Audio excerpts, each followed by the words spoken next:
सुरुवातीला बातमी आहे राजकीय वर्तुळातून धनंजय मुंडे यांचं पुन्हा मंत्रिमंडळात पुनर्वसन होणार असल्याच्या चर्चा सुरू झाल्या आहेत। नुकतेच माजी मंत्री धनंजय मुंडे यांना मुंबई उच्च न्यायालयाने एका प्रकरणात क्लीन चिट दिलेली आहे। मुंडे कृषी मंत्री असताना त्यांच्या कार्यकाळात कृषी साहित्याच्या थेट खरेदीचा निर्णय योग्यच होता असा निर्वाळा न्यायालयाने दिलाय। त्यानंतर आता धनंजय मुंडेंनी मुख्यमंत्री फडणवीसांची भेटही घेतली आहे। या दोघांच्या भेटीने खरंच मुंडे यांना पुन्हा मंत्रिमंडळात स्थान मिळणार का आणि त्यातही त्यांना कृषी मंत्रीपद मिळणार का अशा चर्चा रंगू लागल्या।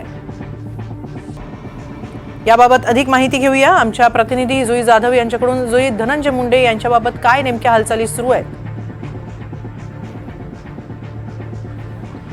आपण पाहतोय हेमाली की अवघ्या काही वेळापूर्वीच राज्याचे माजी मंत्री धनंजय मुंडे यांनी मुख्यमंत्री देवेंद्र फडणवीसांची भेट घेतली आहे।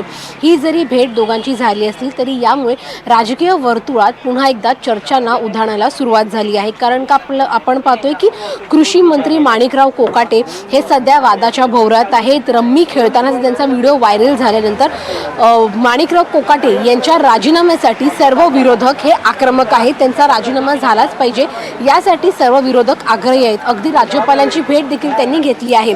मात्र त्यांना एक शेवटची संधी देण्याचा निर्णय जरी मुख्यमंत्र्यांनी अजित पवारांनी घेतला असला तरी देखील धनंजय मुंडे यांचं पुनर्वसन होणार का हीच चर्चा आता दबक्या आवाजात सध्या राज्याच्या राजकारणात सुरू आहे।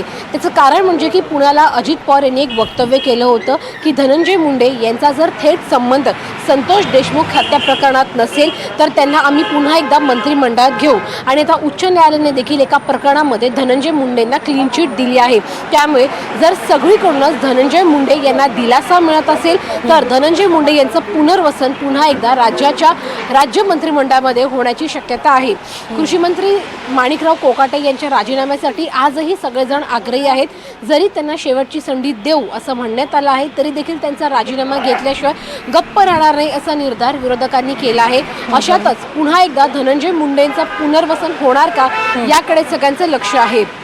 आज धनंजय मुंडेंनी मुख्यमंत्र्यांची भेट घेतली आहे। त्यांच्या राजीनाम्यानंतर त्यांनी भेट तर घेतली आहे, मात्र या भेटीमागचं कारण अत्यंत महत्त्वाचं मानलं जात आहे। हेमाली, नक्कीच त्यातच काहीच दिवसांपूर्वी अजित पवारांनी तसे संकेत दिले होते। त्यामुळे खरोखरच धनंजय मुंडे यांचं मंत्रिमंडळात त्यांना पुन्हा स्थान देऊन त्यांचं पुनर्वसन केलं जातंय का हे पाहणं महत्त्वाचं ठरणार आहे। धन्यवाद जुई, आपण दिलेल्या या सविस्तर माहितीबद्दल।